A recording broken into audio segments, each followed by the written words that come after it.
Ustazah. Dah keluar record dah. Okey, dah record. Auzubillahi minasyaitonirrajim. Bismillahirrahmanirrahim. Assalamualaikum warahmatullahi wabarakatuh dan salam kuliah subuh An-Nadi Ahad 5 Februari 2023 bersama yang berbahagia Ustaz Ahmad Husni Abdul Rahman yang akan menyampaikan kuliah subuh bertajuk Kitab Tafsir Ibnu Katsir Juzul Amma pada pagi ini. Kami juga mengalu-alukan kehadiran berbahagia para guru, para ustazah dan juga sahabat-sahabat serta para hadirin hadirat sekalian.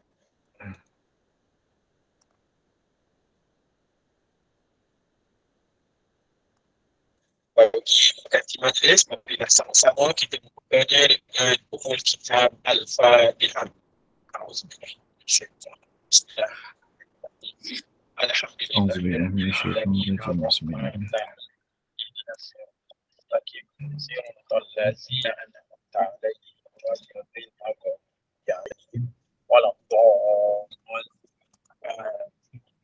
Dan seterusnya majlis ini menyerahkan kepada Al-Fadil Ustaz untuk menyampaikan kuliah subuh beliau. Falyatafaddal mashkura. Silakan Ustaz.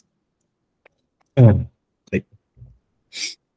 Assalamualaikum warahmatullahi wabarakatuh. Bismillahirrahmanirrahim. Alhamdulillah, thumma alhamdulillah wa kafa wassalatu wassalamu ala rasulina al-mustafa Nabiyina Muhammadin khairu man ijtaba sallallahu alaihi wa ala alihi wa liman sara ala nahjihi wastanna bihadihi wa sunnatihi ila yaumiddin, amma ba'du. Rabbi shrah li sadri wa yassir li amri wahlul 'uqdatam min lisani yafqahu qawli. Allahumma la sahla illa ma ja'altahu sahla wa anta taj'alul hazna idza syi'ta sahla. Rabbana yassir lana wa la tu'assir wa atmim lana bil khair. Alhamdulillah. Pertama-tamanya syukur kehadrat Allah Subhanahu Wa Taala dengan limpah rahmat, inayah, bantuan dan perkenan dari Allah juga dapat sama-sama kita meneruskan kehidupan dan menyambung permukiman di atas muka bumi Allah. Dan terima kasih kepada Tok Red yang saya kasihi, para asatizah, guru-guru Sekolah Menengah Agama Ustaz Kajang, sahabat-sahabat yang dimuliakan Allah Subhanahu Wa Taala. Dan pada pagi ini kita turut berduka cita atas pemergian dua orang guru yang dikasihi secara mengejut. Benarlah bahawasanya kematian itu merupakan sesuatu yang datang tepat pada masanya, sama ada kita jangka ataupun kita tak sangka. Maka itu adalah sesuatu yang perlu kita insafi. Moga-moga Allah Subhanahu Wa Taala memberikan kerahmatan, keredaan kepada kedua-dua almarhum dan juga memberikan kesabaran, ketenangan, kekuatan kepada anak anda yang ditinggalkan. Semoga mereka terus tabah dalam menjalani kehidupan dan insya-Allah membantu kita juga untuk membantu mereka. Itu paling penting tu. Maknanya support sistem daripada kita, alumni, sahabat-sahabat, guru-guru dan sebagainya sangat pentinglah untuk pelajar tersebut agar mereka dapat meneruskanlah kehidupan mereka meskipun dalam keadaan ketiadaan kedua orang tua yang dikasihi, namun mereka tidak hilang kasih sayang dan perhatian. Itu yang paling penting. Baik, insya-Allah kita sambung perbincangan kita dalam tafsir Suratul Nas. Kalau ikut silibus sudah habis dah tu. Jadi dah habis dah qusarus suwar ataupun yang kita sebut tadi, surah-surah yang pendek itu telah pun kita habis, insya-Allah akan pun kita selesaikan pada hari ini. Tengoklah nanti macam mana akan berlaku pada yang akan datang ni lah, macam mana, wallahu alam. Tu nanti berdasarkan perbincangan lah. Kontrak nak terus ke, kontrak nak tamat ke, terpulang tu dekat Tok Rek noh dengan sahabat-sahabat. Baik, apa nama tu, saya share dulu slide yang ada pada hari ni sekejap ya.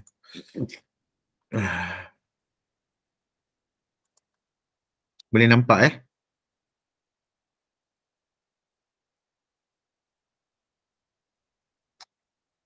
Nampak Ustaz surah Al-Nas. Okey. Baik. Alright. Baik, bismillahirrahmanirrahim. Yang pertama sekali, kita berada di dalam ataupun berada di hadapan Suratun Nas. Dan Suratun Nas ni adalah surah Makkiyah sebagaimana yang kita ketahui, turunnya di Mekah dan mengandungi 6 ayat. Mengandungi 6 ayat. Dan sebagaimana perbincangan kita yang lalu, kita nak berbincanglah tentang apa nama tu, nama-nama surah ini, ataupun sebelum itu kita dengarkan dulu ataupun kita baca surah ini. A'udzubillahi minasyaitonirrajim. Bismillahirrahmanirrahim. Qul a'udzu birabbin nas, malikin nas, ilahin nas, min syarril waswasil khannas, alladhi yuwaswisu fi sudurin nas, minal jinnati wan nas. Baik. Surah ini antara nama-namanya ada 3 nama-nama yang bersifat tauqifiyah, iaitu nama-nama yang dinobatkan di dalam kitab-kitab tafsir dan dianggap sebagai nama-nama rasmi bagi surah tersebut. Antaranya adalah Suratun Nas, sebagaimana perkataan An-Nas yang diulangi dalam ayat itu sebanyak 3 kali ataupun 4 kali, bukan 4 kali sampai habis. 6 ayat ada perkataan manusia. Kemudian dinamakan juga surah Qul a'udzu birabbin nas, dan sebagaimana yang kita telah fahami sebelum ini dinamakan juga surah Al-Mu'awwizatain, iaitu 2 surah An-Nas dan juga surah Al-Falaq. Baik, kemudian namanya secara ijtihadi disebut surah Al-Musyaqqaqatain, yang telah pun kita juga pelajari pada pertemuan yang lalu.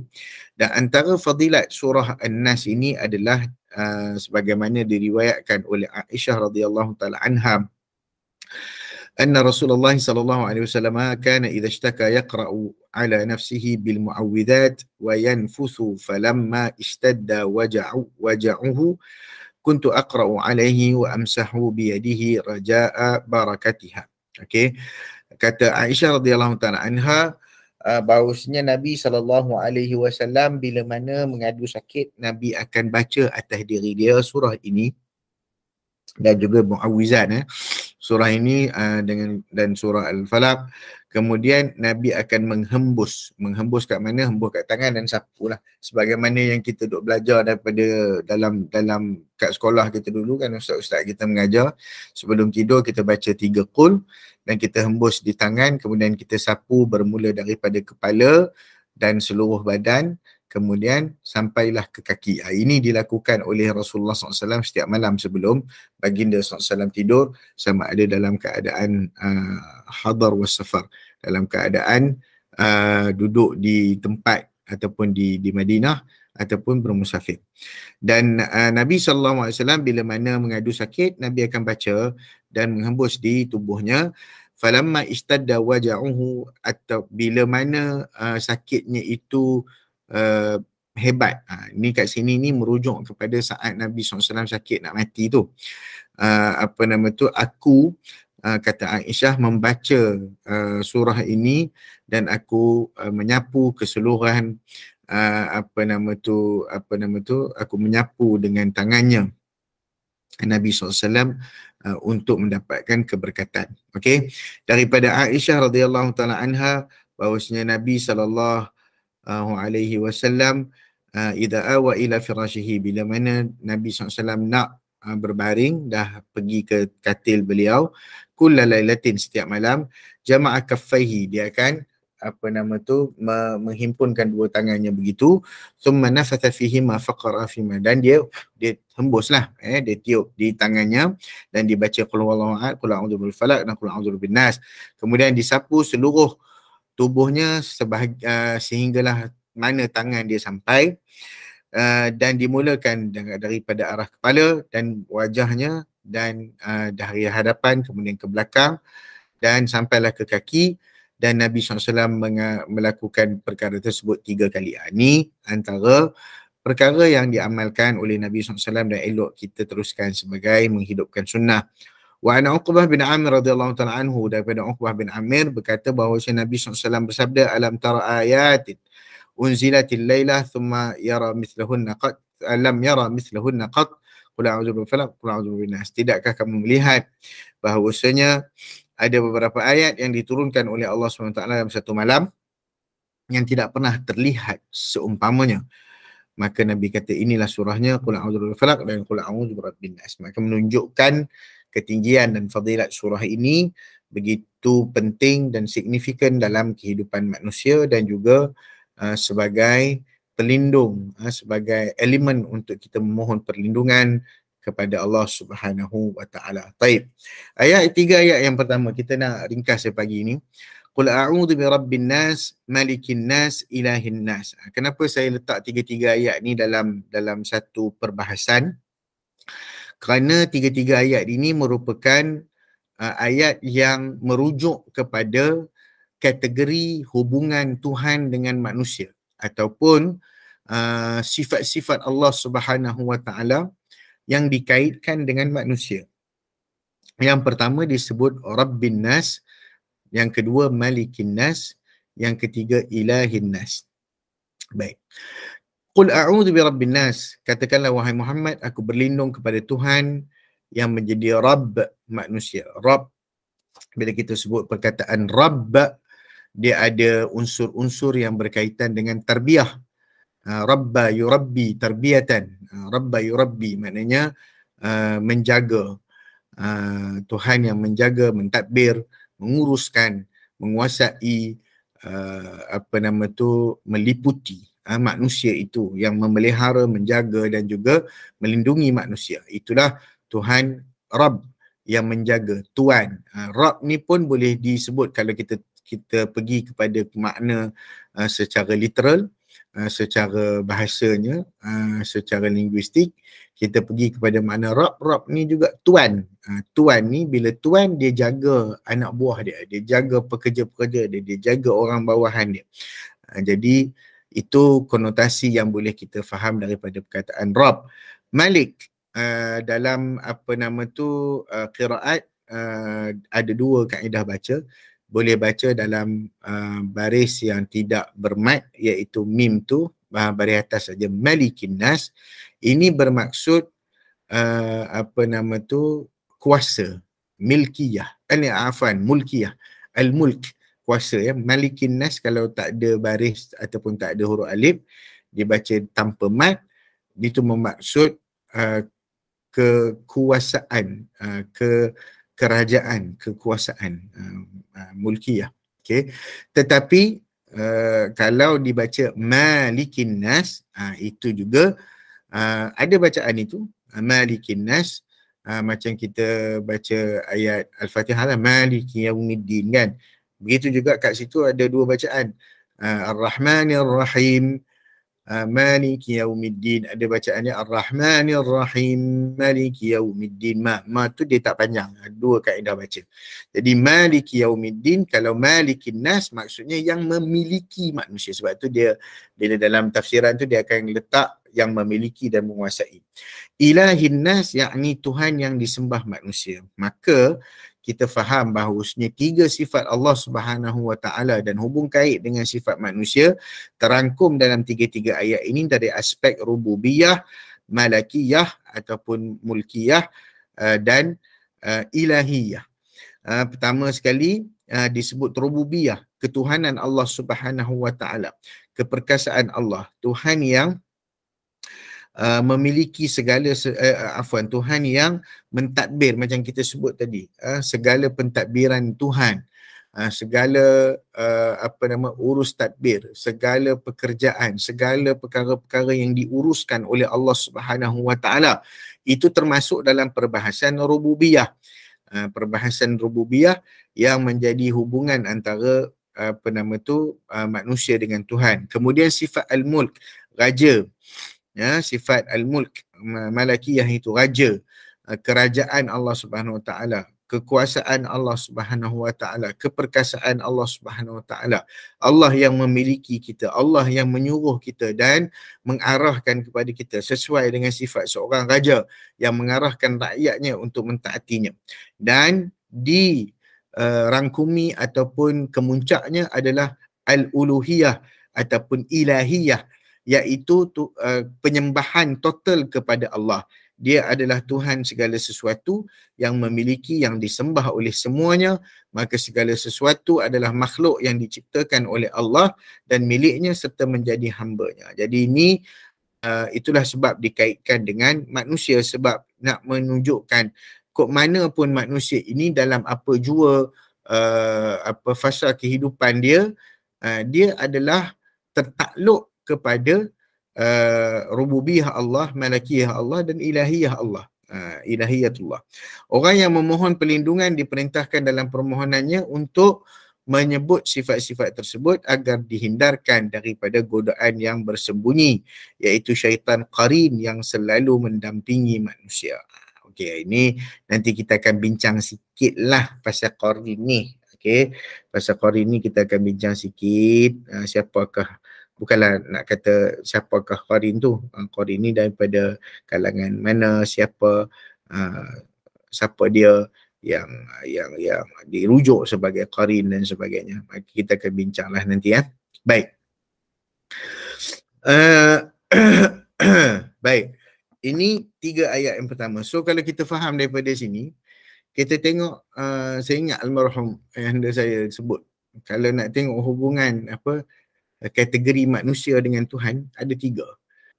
Waktu dia kecil, waktu umur manusia kecil, Allah itu berperanan sebagai Rabb, jaga dia, lindung dia, jaga. Bila sampai umur ataupun usia remaja, sudah baligh, Allah itu bersifat sebagai Malik, Raja, yang akan menyuruh dia melakukan ibadat. Sudah dipertanggungjawabkan dengan pertanggungjawaban dosa dan pahala. Kemudian pada usia yang semakin dewasa, dia mula mengenal Tuhan, hakikat ketuhanan, sedar dan insaf. Bila dia sudah meningkat tua dan menginjak dewasa dan tua, maka di situ datangnya perhambaan total kepada Allah Subhanahu wa taala. Baik. Min syarril waswasil khannas. Daripada kejahatan bisikan syaitan yang biasa bersembunyi. Dalam ayat ini kita minta perlindungan daripada Allah Subhanahu wa taala daripada bisikan syarri, kejahatan al-waswas al-khannas. Al-waswas ni apa maksud dia? Dia datang dalam keadaan mengganggu hati manusia. Macam mana dia ganggu hati manusia, nanti kita cuba nak faham apa konteks syaitan ni dengan manusia, macam mana dia infiltrate dalam hati manusia. Al-khannas, apa maksud al-khannas? Yang bersembunyi. Dia dalam satu hadis, ada hadis yang menyebutkan bahawasanya syaitan ini umpama belalai yang dia melitupi hati kita. Bila mana kita ingat Allah, belalai itu hilang. Bila kita lupa, belalai itu datang balik. Itulah maksud al-khannas. Maknanya yang bersembunyi apabila kita mengingati Allah. Nabi SAW bersabda, "Ma minkum min ahadin illa qad wukila bihi qarinuhum." Ataupun bihi qarinah. Tidak ada seorang pun daripada kamu melainkan telah ditugaskan terhadap dia qarin, yakni teman, syaitan yang mendampinginya. Okey, mereka bertanya, juga termasuk engkau wahai Rasulullah? Nabi SAW jawab, ya, na'am, illa anna Allah qad a'anani alaihi fa aslama fala ya'muruni illa bi khair. Ya, hanya saja Allah membantuku dalam menghadapinya dan akhirnya dia masuk Islam, maka dia tidak memerintahkan kepadaku kecuali hanya kebaikan. So dalam hal ni memang manusia tu ada qarin. Qarin ni siapa? Pendamping. Pendamping ni apa maksud? Qarinun. Qarinun no qarana, orang yang duduk dekat dengan kita, duduk sebelah-sebelah. Duduk sebelah-sebelah, itulah maksudnya qarin, duduk sebelah pendamping. Jadi pendamping kita ni ada 2, satu dari kalangan malaikat, satu dari kalangan jin. Mengikut perbahasan para ulama, antaranya Imam Ibn Taymiyah mengatakan bahawasanya ada qarin dari kalangan malaikat, ada qarin dari kalangan jin. Cuma qarin daripada kalangan malaikat, dia tidak mampu berperanan seperti qarin yang daripada kalangan jin ataupun syaitan tu. Sebab apa? Sebab dia tak boleh nak influence. Dia tak boleh nak influence. Okay? Tapi yang qarin daripada syaitan ni, dia mampu, dia mempunyai kuasa influencing, power. Maknanya dia boleh influence kita untuk buat benda jahat. Okay? Untuk buat benda jahat. Jadi Nabi sebut, aku pun ada tapi dia telah Islam dan telah membantuku. Dia bantu dan Allah Ta'ala telah bantu aku dengan dia ni, Qarin ni masuk Islam, ini jin ataupun syaitan itu, dan tidak menyuruhku kecuali ke arah kebaikan. Sebab tu kita dengar dalam cerita-cerita Nabi SAW, cerita waktu Nabi SAW nak angkat nak membantu menyiapkan Kaabah yang roboh disebabkan oleh banjir yang berlaku di Mekah pada ketika itu. Lalu Nabi SAW turut serta dalam pembinaan Kaabah. Orang lain semua mengangkat, buka baju, angkat kain sampai nampak aurat kan. Bila Nabi SAW nak angkat, ada bisikan di telinga Nabi kata, kamu tidak wajar melakukan sedemikian. Itu antara benda lah yang kita boleh kata bahawasanya Nabi SAW ni ma'sumun, terpelihara daripada segala kecelaan dan kejian. Serta begitu juga dalam cerita yang masyhur yang kita dengar, Nabi ingin pergi ke suatu tempat yang berupa pesta lah, ataupun macam fun fair pada ketika itu. Lalu Allah Subhanahu Wa Taala memberi kepada Nabi mengantuk dan Nabi tertidur, dan sahabat-sahabat dia, kawan-kawan dia terlupa nak kejutkan dia, lalu khawfat pun habis. Jadi begitulah. Baik, dalam kitab Sahih Bukhari dan Muslim disebutkan daripada Anas bin Malik radhiyallahu taala anhu tentang kunjungan Safiyah, isteri Nabi, kepada Nabi SAW, yang pada ketika itu Nabi sedang i'tikaf di masjid. Lalu Nabi keluar bersama-sama Safiyah. Bila Safiyah datang ziarah, Nabi keluar nak hantar balik. Nabi nak hantar Safiyah balik, takutkan keselamatan Safiyah. Kemudian Nabi SAW bersua dengan dua orang lelaki-lelaki daripada kalangan Ansar. Waktu tengok Nabi tu, dua orang lelaki tu berjalan dengan laju-laju. Berjalan dengan laju-laju. Jalan cepatlah. Maksudnya macam Nabi dengan perempuan tu berjalan laju. Jadi berjalan laju tu dia merujuk kepada satu situasi yang boleh ditafsirkan dua penafsiran. Satu, mereka nak menghormati. Kedua, mungkin mereka perbuatan mereka itu berjalan laju tu akan menimbulkan fitnah. Lalu Nabi SAW kata, ala rislikuma innaha Safiyah wa ma hiya illa ummuka ataupun ummukuma Safiyah. Dalam hadis sebut Nabi kata, perlahan-lahanlah berjalan, janganlah laju-laju. Yang kau orang macam nak takut-takut ni kenapa? Dia ni bukan orang lain, adalah ibu kamu. Yakni Safiyah, ibu kamu tu maksudnya Ummahatul Mukminin lah, isteri Nabi diberi julukan Ummahatul Mukminin. Sesungguhnya dia adalah Safiyah binti Huyai. Bukannya orang lain. Safiyah isteri aku. Apa sayang kamu nak berlari-berlari ni? Lalu Nabi sambung, maka mereka berkata, subhanallah ya Rasulullah. Maknanya mereka sedarlah kesilapan mereka itu menimbulkan perbuatan, tindakan itu boleh menimbulkan fitnah. Lalu Nabi kata, inna syaitana yajri min ibni adam majrad dam wa inni khashitu an yaqdhifa fi qulubikuma syai'an aw qala Nabi SAW syarran. Nabi kata apa? Sesungguhnya ketahuilah bahawasanya syaitan itu akan berjalan di dalam saluran darah anak Adam. Wa inni khashitu an yaqdhifa fi qulubikum. Aku takut syaitan itu akan memasukkan, melemparkan ke dalam prasangka buruk ke dalam hati kamu, sesuatu yang tidak elok. Okey. Jadi sebab itulah tadi kita sebut tentang hadis yang disebutkan sebagai ada syaitan tu ada belalai ke dalam hati. Jadi bila semakin lama semakin kita faham. Sebab itu bila kita berpuasa, salur darah kita itu dianggap menjadi kurang, bukanlah sempit. Tak, kalau sempit sekali lagi orang kata kena spasm pula dekat kita punya arteri tu, arteri darah tu bahaya juga kan. Bukanlah sempit, tetapi kurang dia punya kita panggil kekuatan untuk membawa syaitan tu. Sebab memang betul dia lalu ikut dalam salur darah kita. Dan kenapa salur darah tu boleh sampai ke hati? ialah memanglah semua kan sampai ke hati.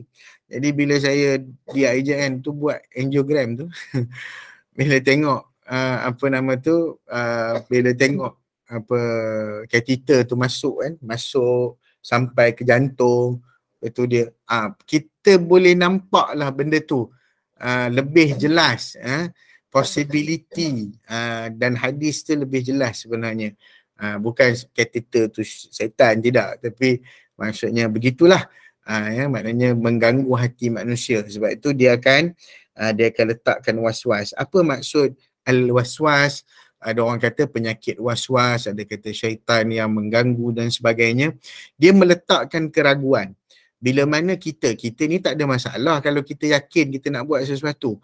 Tetapi kalau kita antara yakin nak dengan tak nak, nak dengan tak nak, nak dengan tak nak, terutama yang berkaitan dengan dosa, maka yang was-was ni lah dia akan datang membisikkan ke probability kita untuk buat dosa tu.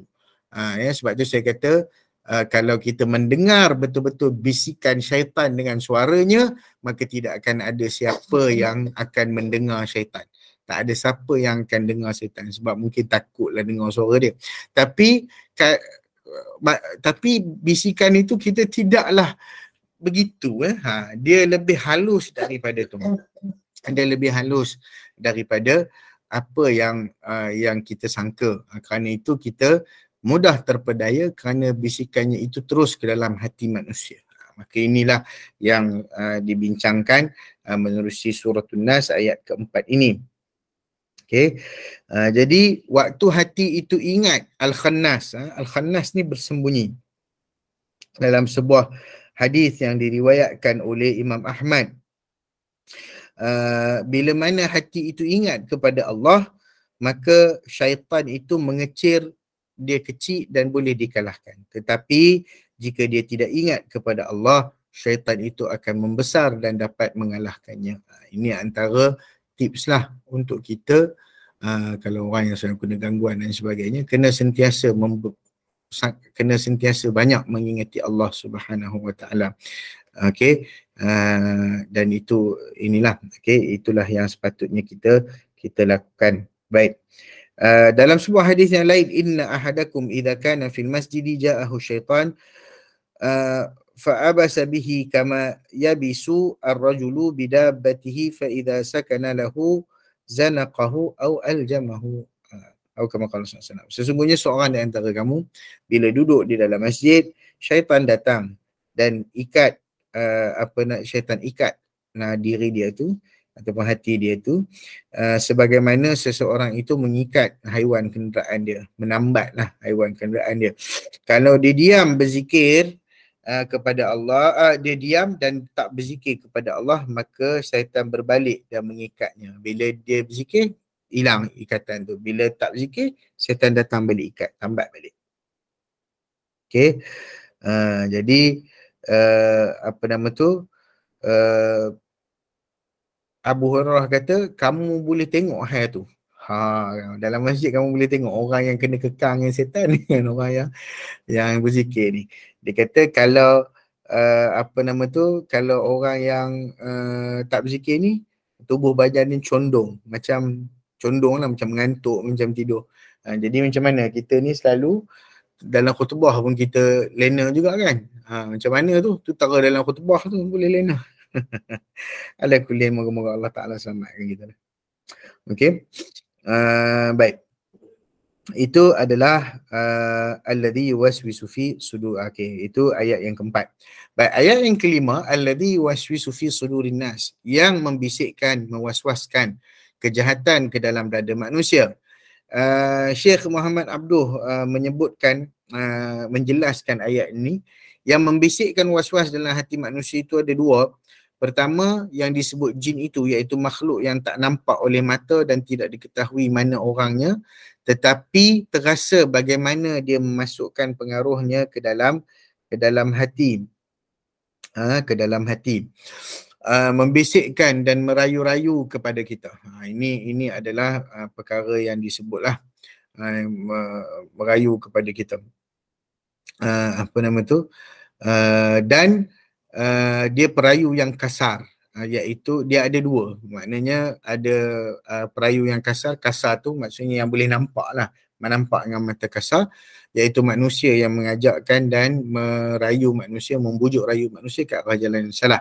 Al-Imam Al-Ghazali dalam kitab Ihya Ulumuddin membicarakan tentang kalau dalam sembahyang jangan sampai si khannas itu, ada yang sebut al-khannas tu adalah syaitan, itulah nama syaitan tu, dapat memasukkan pengaruhnya ke dalam dada kita. Antara lain, bila engkau membaca at-ta'awudz, iaitulah a'udzubillah minasyaitanirrajim, hendaklah engkau ingat bahawasanya musuh besarmu itu iaitu syaitan selalu mengintipmu.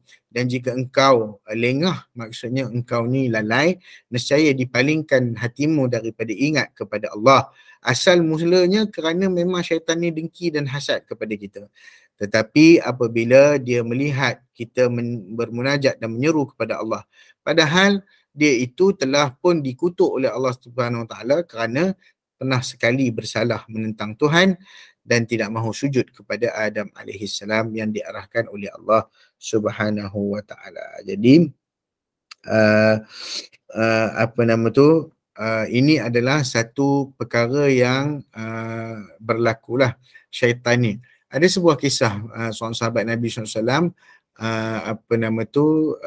berjalan bersama-sama dengan Nabi. Lalu unta yang ditunggangi itu tersadung batu, lalu macam terjatuh sikit lah. Lalu sahabat tu kata ta'isa syaitan, celakalah syaitan. Nabi kata kepada sahabat ni, la taqul ta'isa syaitan, jangan kamu kata macam tu, bal tetapi katalah Bismillahirrahmanirrahim. Nabi sebut bismillah dengan nama Allah Subhanahu Wa Taala. Bismillahirrahmanirrahim. Nabi suruh baca. Sebab apa? Sebab jangan kata ta'isa syaitan. Jangan kata syaitan itu ni sebab syaitan. Sikit-sikit salahkan syaitan. Sikit-sikit salahkan syaitan. Perkara tu dia akan menyebabkan syaitan ni lagi takabur, lagi besar. Sebab apa? Sebab kita letak salah dia. Ini syaitan punya pasal. No. Kan? Maknanya kita apa-apa balik kepada Allah SWT. Nabi tak bagi. Sebab apa? Sebab benda-benda macam tu walaupun nampak kita dekat kita macam celaan kepada syaitan, tapi dengan kita mengaitkan perkara itu menjadi sesuatu yang berpunca daripada syaitan, itu menyebabkan syaitan jadi takabur. Dia jadi lebih arrogant, dia jadi lagi besar, dia jadi lagi manusia acknowledge aku rupanya, macam itulah. So apa-apa kita berta'awuz, kita baca auzubillah, kita baca bismillah kerana kita nak kaitkan dengan Allah. Sebab itu dalam kita menerima berita, kalau kita menerima berita yang baik, kita akan sebut alhamdulillah bi ni'matihi tatimmus salihat. Alhamdulillah dengan nikmat yang Allah Taala bagi telah sempurnalah segala perkara-perkara yang baik, soleh. Itu kalau kita terima perkara yang baik. Tapi kalau kita terima perkara yang buruk, yang kita tak suka dan sebagainya, alhamdulillah juga disebut alhamdulillah. Alhamdulillah ya ala kulli hal. Kita baca alhamdulillah atas segala keadaan. Ala kulli hal tu atas semua perkara. Semua perkara pun alhamdulillah, tak apalah. Allah Ta'ala bagi kat kita tu, kita redha. Jadi ini kaedah kita berinteraksi, ya. Okey, baik. Ayat yang terakhir, minal jinnati wan nas, daripada golongan jin dan manusia. Ayat ini merupakan tafsiran ataupun perincian kepada ayat sebelumnya. Siapa dari kalangan yang mengacau ni?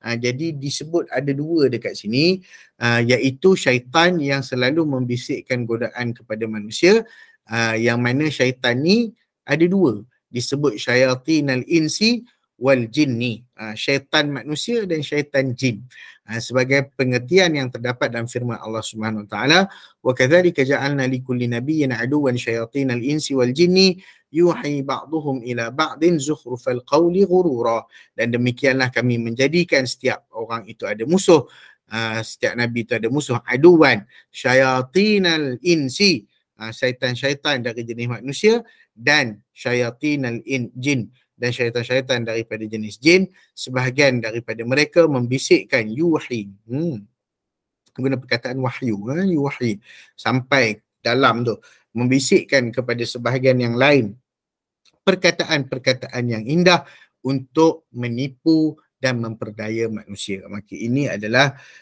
satu perkara yang harus kita sedar, bahawasanya syaitan ni ada dua. Dalam sebuah hadis yang diriwayatkan oleh Imam Ahmad, hadis yang panjang,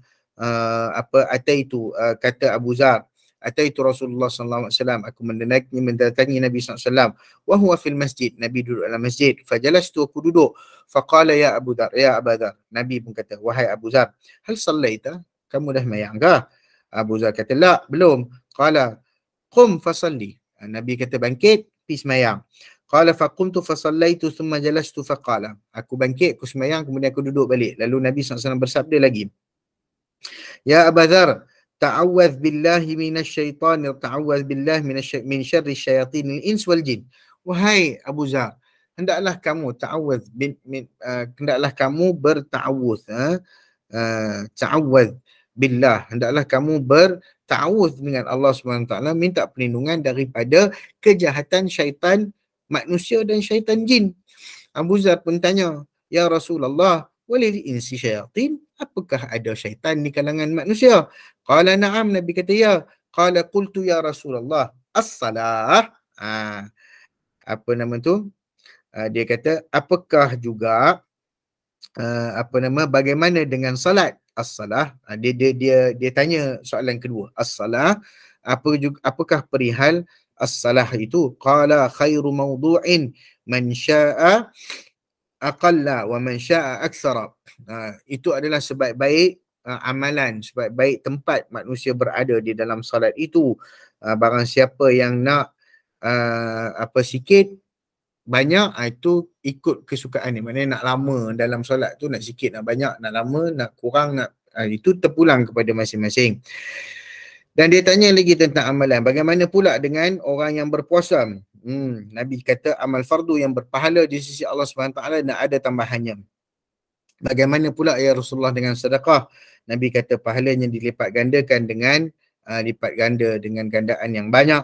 Manakah sedekah yang terbaik wahai Rasulullah SAW? Nabi kata hasil jerih payah orang yang merasa sedikit atau yang dilakukan dengan sembunyi kepada orang-orang yang fakir. Maksudnya sedekah yang terbaik adalah orang yang sikit, dia tak ada duit banyak tapi dia bagi juga sedekah. Susah dia nak bagi tapi dia bagi juga. Itu sedekah terbaik. Dan sedekah yang dilakukan secara sembunyi, dia tak maklumkan ke orang, tak buat video, tak tunjuk, tak masuk Facebook, tak masuk Instagram semualah. Itu sedekah yang paling baik. Nabi SAW manakah yang paling pertama, dia tanya Nabi Adam. Apakah dia seorang Nabi? Ya, panjanglah. Dan dalam hadis ini disebutkan juga bilangan. Dia tanya berapa bilangan Nabi? Nabi cakap 300 belas orang. Jumlah yang cukup banyak. Ada yang dalam hadis yang lain disebut 315. Okay, jadi ini adalah hadis yang berkaitan dengan Nabi SAW menceritakan tentang keadaan jin ataupun syaitan yang terdiri daripada jin dan juga manusia. Maka yang jin yang kita tak nampak, yang manusia yang kita nampak. Berapa ramai sahabat-sahabat, bukan sahabat tu, itu tak tahu nak kata apa, orang yang mendorong kita untuk melakukan kejahatan.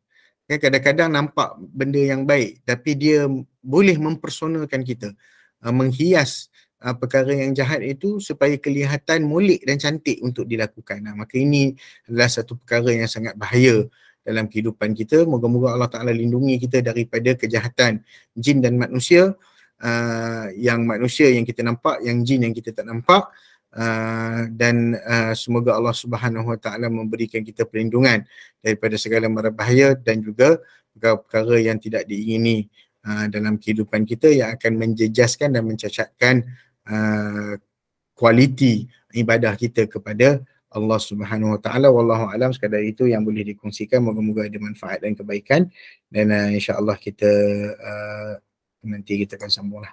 Wallahu alam.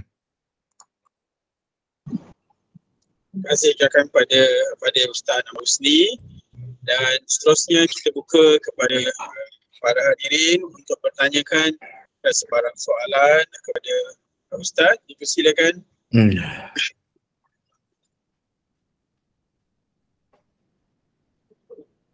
Boleh tanya pasal surah An-Nas, pasal perkara lain pun boleh, insya-Allah. Tak ada dah ni. Okeylah, boleh doa terus. Seperti biasa, Cikgu Hashimah lah kita mesti bagi. Cikgu Hashimah tanya dah semalam, saya jawab dah. Okeylah tu. Ya. Ustaz, ini yang selalu orang sebut lah Ustaz kan. Kalau bulan puasa tu kata bulan Ramadan tu tak ada syaitan, jadi maknanya kalau Okey. jadi yang tu Okey. betul ke ataupun itu hanya satu apa? Metafora. Satu metafora. Dia macam ni cikgu, kalau kita tengok perbahasan para ulama, memang dikatakan tiada. Tiada tu maksud dia ada dua. Syaitan tu diikat, dibelenggu sulsilati syayatin ataupun suffidati syayatin. Dalam Ramadan tu disebutkan syaitan itu dibelenggu. Ada yang kata dibelenggu secara fizikal. Itu sebahagian daripada pandangan para ulama. Secara fizikalnya syaitan tidak dibenarkan untuk berada di dunia dan mengganggu, dan dia akan kembali mengganggu manusia seawal terbitnya fajar 1 Syawal. Okey. Jadi itulah yang satu tafsiran. Satu tafsiran lagi, syaitan itu ada, tetapi dia tenaga dia untuk ganggu manusia tu jadi kurang. Sebab tu saya pernah bertanya lah hal ni kepada perawat-perawat Islam lah. Antaranya Ustaz Fauzi Mustafa, semua orang kenal beliau. Saya pernah tanya, macam tu Ustaz, kenapa bulan puasa ada orang boleh kena rasuk juga jin? Kan? Ada juga katanya jin dah tak ada kenikaan. Jadi dia sebutlah, kita dah tahu dah benda tu, cuma kita nak tanya sebagai orang yang merawat ni, possibility perkara tu berlaku. Dia kata ada, cuma tidaklah begitu agresif dan kuat sebagaimana sebelumnya. Jadi bila syaitan ni dah tak ada, tinggallah manusia dengan kemanusiaannya. So apa yang berlaku pada bulan Ramadan, manusia tu kalau macam tu, macam tu lah dia. Maknanya kalau dia tetap jahat, maknanya bukan setan punya salah tu, memang dia itulah setannya sebenarnya. Okay.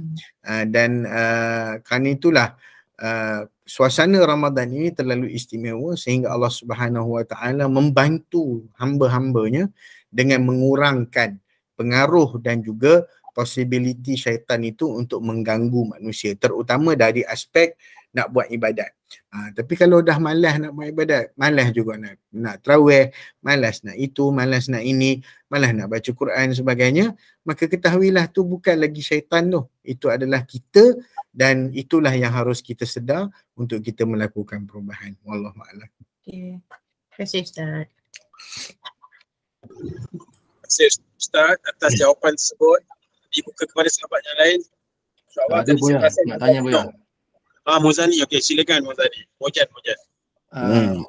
Ustaz, ni soalan di luar topik. Nak tanya pasal zakat. Okey. Kalau luar topik tapi dalam kerja saya tak apa.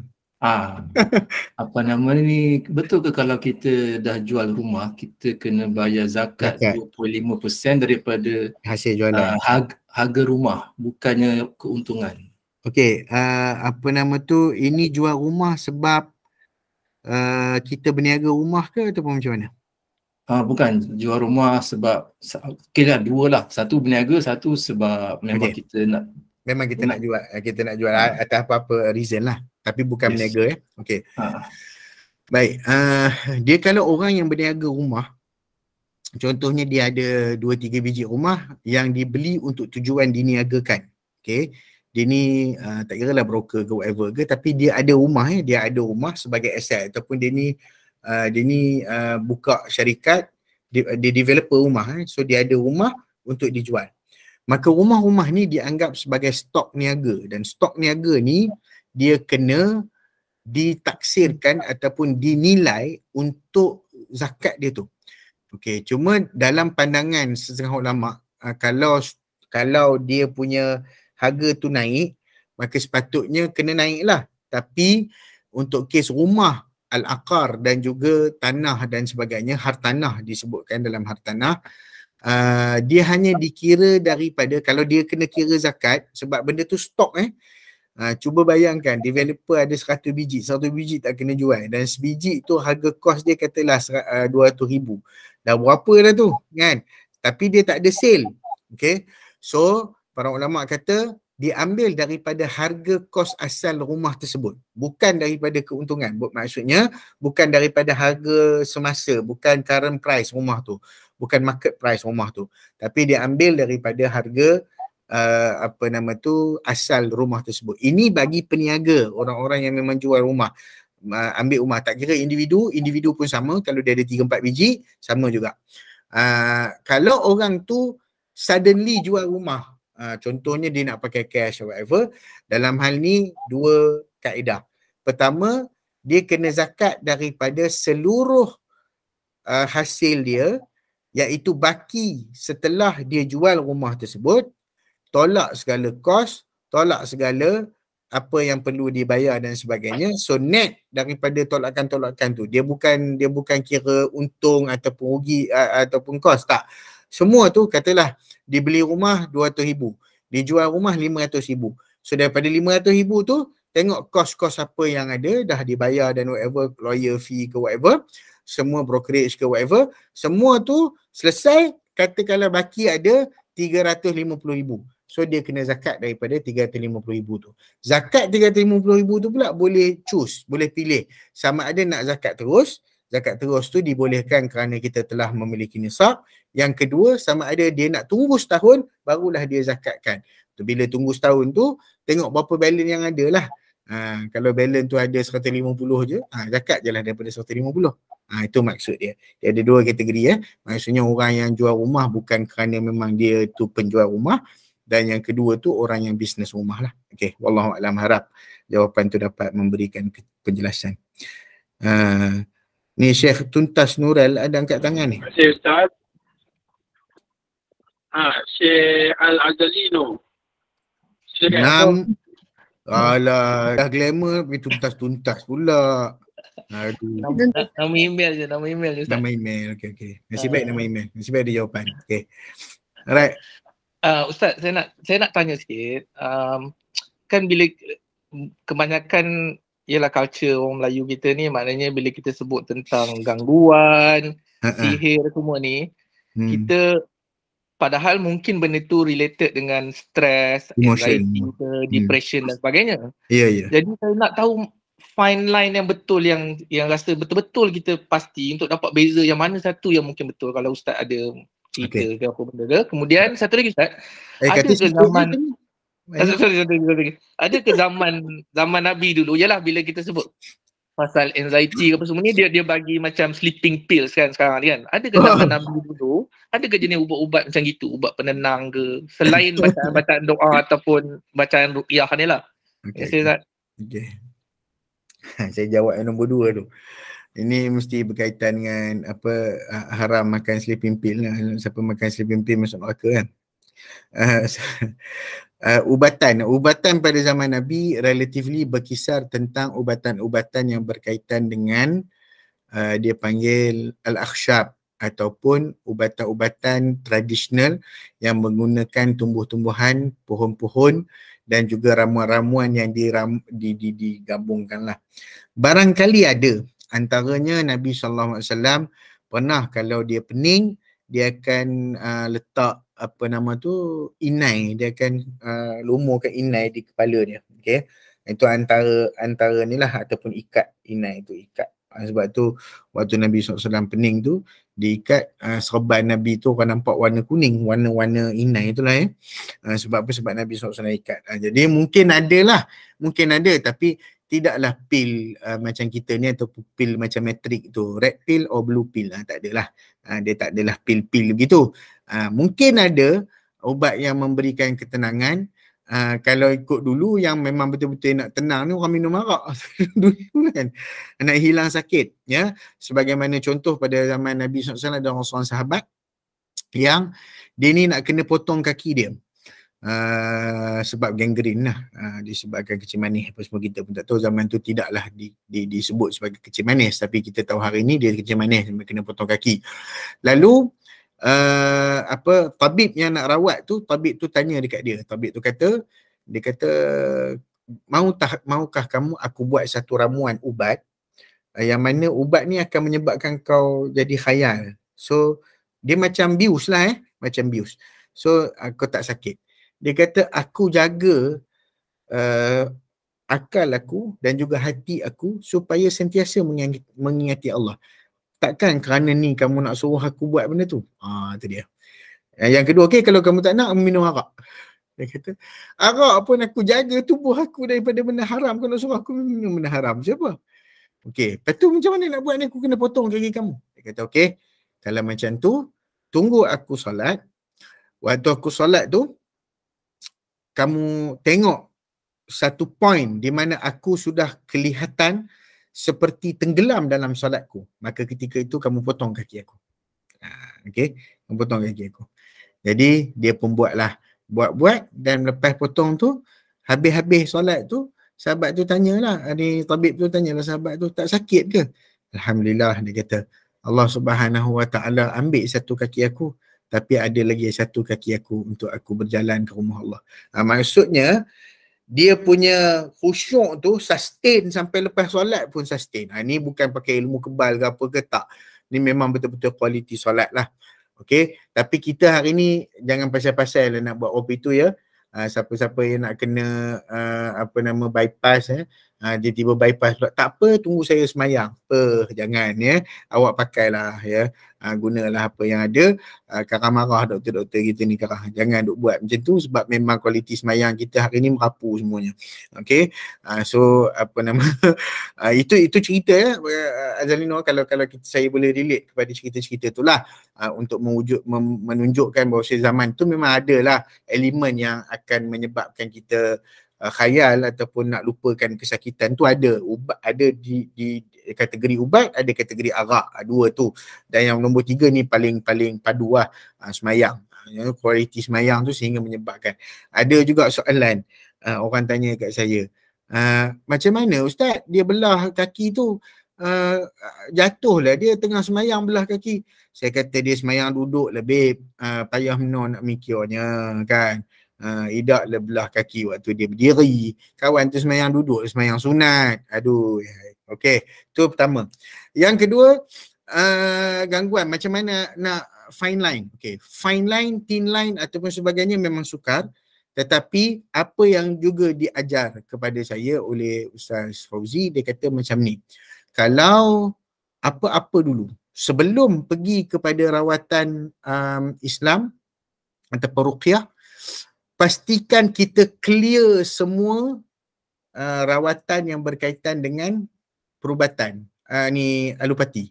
Maksudnya pergi jumpa psikiatris, ada masalah demensia ke, ada masalah skizofrenik ke, ada masalah depression ke, ada masalah bipolar ke, ada masalah ADHD ke, ada masalah apa, semua masalah yang berkaitan dengan physical and mental, kita clear state tu dulu. Clear tu dulu. Maksudnya usaha tu dulu. Maknanya kalau nak usaha sekali tak apa, tapi yang medical ni kita buat juga testing tu. Supaya kita dapat confirm. Maknanya okey, aku tak ada, depression tak ada. Apa semua. Ni memang gangguan syaitan sepenuhnya. Okey, ataupun ada khianat daripada manusia yang buat jahat. Jadi kita nak tentukan fine line, thin line tu berdasarkan ujian. Itu yang saya saya dapat info dan maklumat.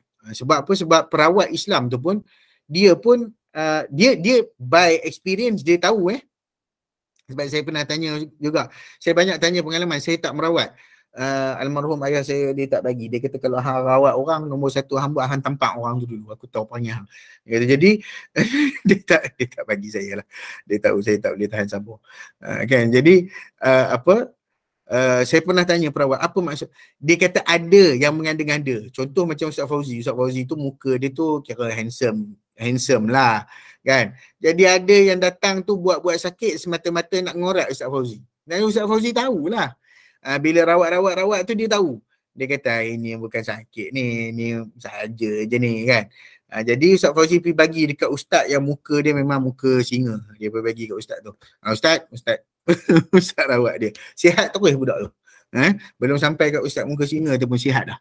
Jadi maknanya by experience they will know whether benda tu memang gangguan. Sebab orang yang belajar ilmu perubatan Islam, ruqyah sebagainya, bila dia buat bacaan sebagainya, dia sendiri boleh merasai vibe tu kalau betul benda tu adalah syaitan. Dia boleh determine, dia boleh determine. Ni gangguan syaitan ni tak ada apa. Dia boleh determine. Tapi kalau orang yang tak tahu apa, macam kita tak tahu apa, how are we going to determine? Kita kena pergi check.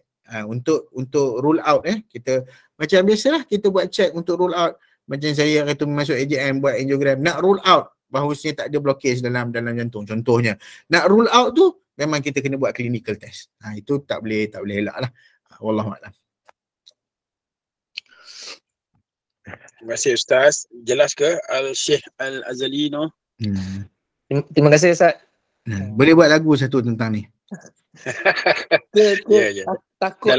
Takut serentak Ustaz. Penyakit pun ada, sihir kalau serentak maksudnya ubat yang medical jangan tak makan ya. Ubat yang medical jangan tak makan. Ni kalau Azalino rajin boleh pergi tengok. Saya suka baca benda-benda ni. Saya baca untuk knowledge sajalah ya. Dia cerita tapi background dia adalah cerita betul Exorcism of Emily Rose sebagainya. Baca cerita-cerita tu walaupun dia barat tapi cerita tu merujuk kepada macam mana paderi tu dia rawat Emily Rose tu dan dia buat exorcism. Exorcism ni jampi lah, ruqyah lah, nak halau jin syaitan dia tu. Macam mana dia interact antara rawatan ubat dengan ni. Okay, bila ubat tu dah tak berkesan, maksudnya tak boleh dah ekstrim dah. Ubat tu menyebabkan tubuh Emily tu jadi kurus, jadi tak lalu makan, so bila ubat tu tak boleh interact, dia stop dan dia start. Baru dia start exorcism secara intensif.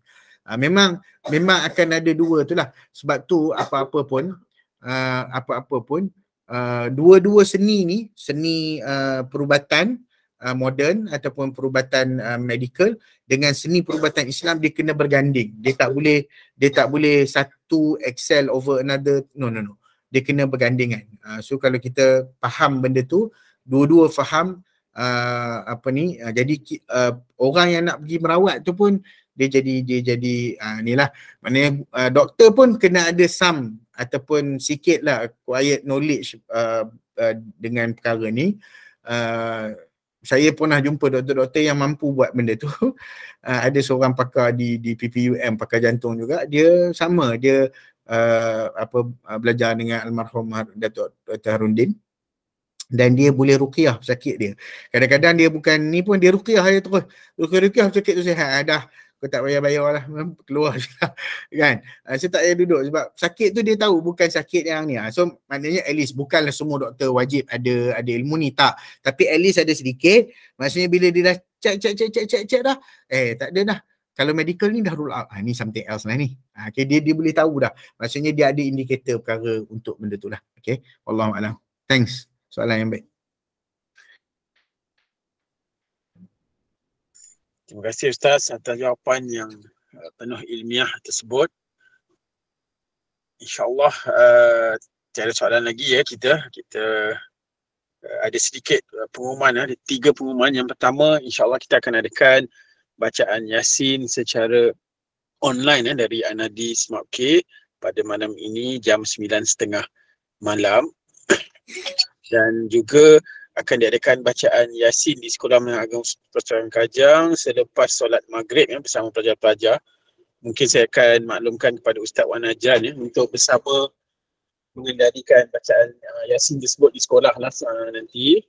Dan yang ketiga, kita juga nak menyeru kepada sahabat-sahabat sekalian untuk sama-sama meraihkan Saujana 25 iaitu konsert yang akan diadakan pada 5 Mac nanti di ZAT Kuala Lumpur, yang juga Anadi diberi penghargaan untuk menguruskan tiket khusus untuk Anadi di Zone Silver. Kita akan maklumkan hari ini kaedah pembelian.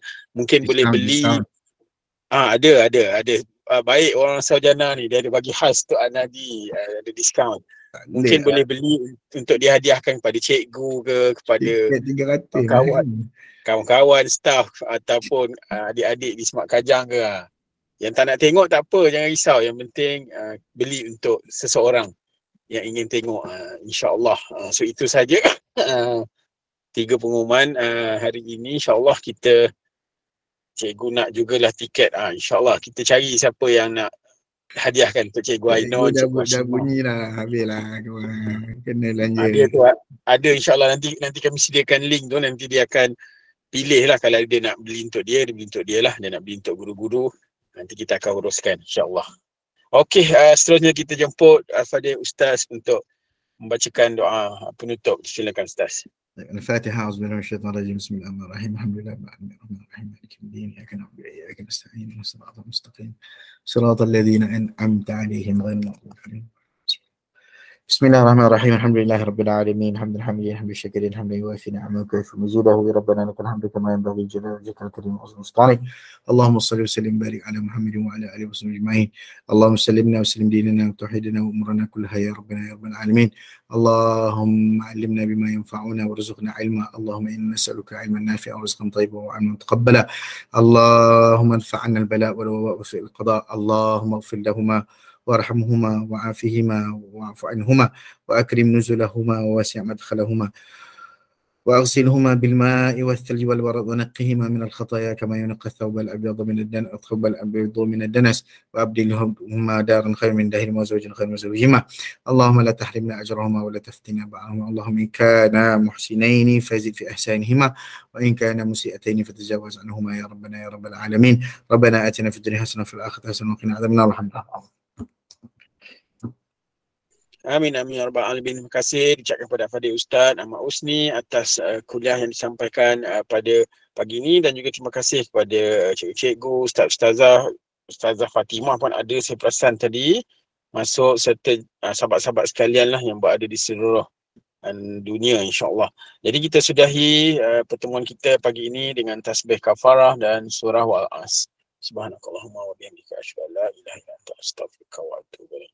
Bismillahirrahmanirrahim. Wal 'asri innal insana lafi khusr illa allazina amanu wa 'amilus solihati wa tawassaw bil haqqi wa tawassaw bis sabr. Assalamualaikum warahmatullahi wabarakatuh. Jumpa minggu hadapan insya-Allah. Terima kasih.